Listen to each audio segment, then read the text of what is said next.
دوستوں، تنقید نگاری کے سلسلے میں آج ہم جس ادیب کے بارے میں بات کریں گے، جس نقاد کے بارے میں بات کریں گے، ان کا نام ہے پروفیسر کلیم الدین احمد صاحب۔ اگر آپ محسوس کریں کہ یہ ویڈیو کسی اور کے لیے بھی فائدہ مند ہو سکتی ہے تو ان کے ساتھ بھی ضرور شیئر کریں اور اپنا فیڈ بیک بھی آخر میں ویڈیو دیکھنے کے بعد کمنٹ سیکشن میں ضرور دیں۔ دیکھتے ہیں پروفیسر کلیم الدین احمد صاحب کے بارے میں۔ تو پروفیسر صاحب ہمارے دور کے اہم نقاد ہیں، یعنی تنقید نگار ہیں، لیکن ان کی تنقیدوں کو لوگوں نے کم سراہا اور اس پہ تانے زیادہ ہوئے، لعن طعن زیادہ ہوئی۔ اس میں کچھ قصور ان کی تنقید کا بھی ہے۔ کیا ہے کہ وہ ہے انتہا پسندی، مغرب پرستی، اور ان سے بڑھ کر ان کی بت شکنی۔ ان کی وہ خصوصیات ہیں جنہیں ناپسندیدگی کی نظر سے دیکھا گیا اور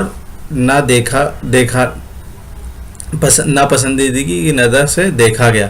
ان سے پہلے ہماری تنقید میں کڑواہٹ کم تھی، یعنی نگیٹو پوائنٹ نکالنے والے تنقید نگار کم تھے، اور مٹھاس زیادہ تھی، مطلب لوگ اچھے پہلو کو اجاگر کرتے تھے، پازیٹیو سائڈز زیادہ دکھاتے تھے۔ ایسے میں کلیم الدین احمد کی تلخ کلامی یعنی کڑواہٹ اور بھی تلخ لگنے لگی، مطلب جب ہر طرف مٹھاس کا معاملہ ہو اور اس میں کوئی پھر کڑوی بات کرے تو وہ اور بھی کڑوی لگتی ہے۔ ان کے قدم رکھتے ہی تنقید کی وادی میں بھونچال سا آ گیا۔ ایک تنقید نگار نے لکھا ہے ان کے بارے میں، کیا لکھا ہے کہ کلیم الدین احمد ایوان ادب میں اس طرح داخل ہوئے جیسے کوئی مست ہاتھی شیشہ گر کی دکان میں گھس جائے۔ تو مطلب انہوں نے تنقید کو شیشہ گر کی دکان سے تشبیہ دی اور کلیم الدین احمد کو کوئی مست ہاتھی جو مطلب توڑ پھوڑ کرتا ہوا گھس رہا اس سے تشبیہ دی۔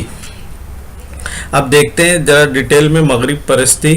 تو مغرب پرستی جو ہے وہ خاص طور پر انگریزی ادب سے وہ کچھ زیادہ ہی مرعوب تھے، یعنی ان کو پسند تھا، اس سے متاثر تھے، وہ انگریزی ادب سے زیادہ متاثر تھے، اس کے لیے ان کے تنقید نگار میں مغرب پرستی زیادہ جھلکتی ہے۔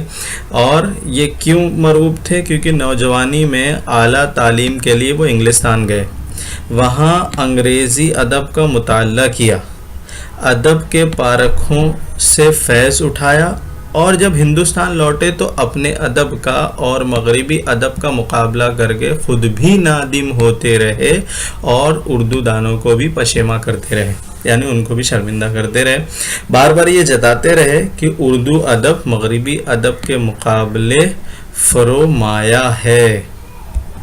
اردو، اور کیا کہتے تھے کہ اردو شعراء اگر فارسی شاعری کے بجائے انگریزی شاعری کی طرف نظر اٹھا کے دیکھتے اور اس کی پیروی کرتے تو اردو شاعری کی آج دنیا ہی بدلی ہوئی ہوتی۔ یہ کن کے خیالات ہے، کن کی سوچ ہے؟ یہ پروفیسر کلیم الدین احمد صاحب کے خیالات اور ان کی سوچ ہے۔ شدت و تلخ کلامی، تو یہ بھی مغرب سے جو ان کی مرعوبیت تھی، یعنی جو ان کو مغرب سے لگاؤ تھا، اس لگاؤ کی وجہ سے ہی ان کے تنقید نگاری میں شدت و تلخ کلامی داخل ہوئی۔ تو جب انگلستان سے لائی ہوئی کسوٹی پر اپنا ادب کھرا نہیں اترا تو جھنجھلا جاتے تھے، مطلب جب وہ انگلستان سے آئے تھے اور جب وہ انگریزی ادب سے اردو ادب کا موازنہ کرتے تھے، یا جو انگریزی ادب کو پرکھنے کا جو معیار تھا، جو پیمانہ تھا، اس پہ جب اردو ادب برابر نہیں اترتا تھا تو وہ جھنجھلا جاتے تھے، اور پھر جو رائے دیتے تھے انتہا پسندانہ ہوتی تھی، جو زبان استعمال ہوتی تھی اس میں سے آگ برستی تھی۔ غزل جس نے اپنی سخت جانی کا ہر عہد میں، ہر زمانے میں لوہا منوایا، وہ انہیں نیم وحشی صنف سخن نظر آتی تھی۔ تو غزل کو جو کہ ہر زمانے میں فیمس رہی، اس کو یہ کیا کہتے تھے؟ نیم وحشی صنف سخن۔ حالی کے ساتھ بھی انصاف نہیں کرتے ہیں۔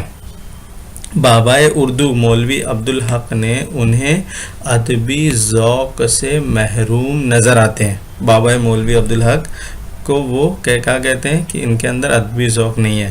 پروفیسر علی احمد سرور انہیں احساس کمتری میں مبتلا محسوس ہوتے ہیں، یعنی پروفیسر کلیم الدین احمد یہ محسوس کرتے ہیں کہ